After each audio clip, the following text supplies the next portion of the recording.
The victim and her fiancé helped a police sketch artist prepare this composite drawing of the assailant.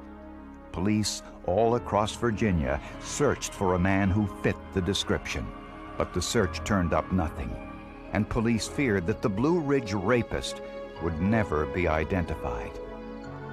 4 months passed, and in nearby Roanoke, Virginia, there was another sexual assault. The victim said her attacker looked a lot like one of her neighbors, Edward Honaker. Honaker had an alibi for the rape in Roanoke and was quickly eliminated as a suspect.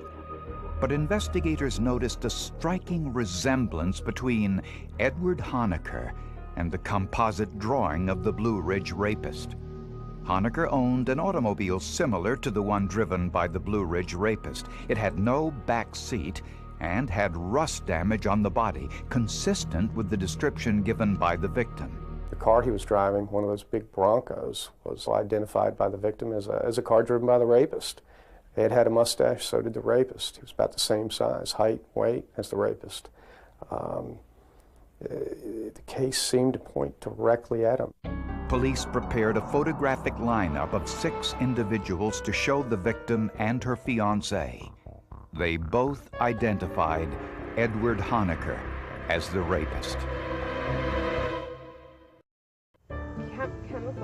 The rape victim and her fiancé both identified Edward Honaker as the rapist from the photographic lineup.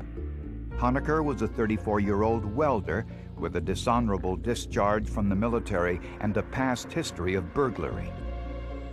He had recently been hospitalized for depression because his wife had left him, taking their 3 children. When Honaker was questioned about the rape in the Blue Ridge Parkway 4 months earlier, he didn't immediately offer an alibi. Later, he said he was asleep in his mother's home in Montvale, 78 miles away. Honaker owned an automobile similar to the assailants, and from his home, police recovered clothes and jewelry similar to those worn by the Blue Ridge rapist on the night of the attack. She described the assailant as having worn fatigues. Fatigues were recovered at his home. She described him as having a cross about his neck. A cross was recovered. She also said that he had told her when this assault was over that he was going back to the Roanoke area, and Honaker was living in and about the Roanoke area. The final step was to compare the hair found on the victim's shorts with Edward Honaker's hair. The expert there stated that they were very likely a match, and that was very strong evidence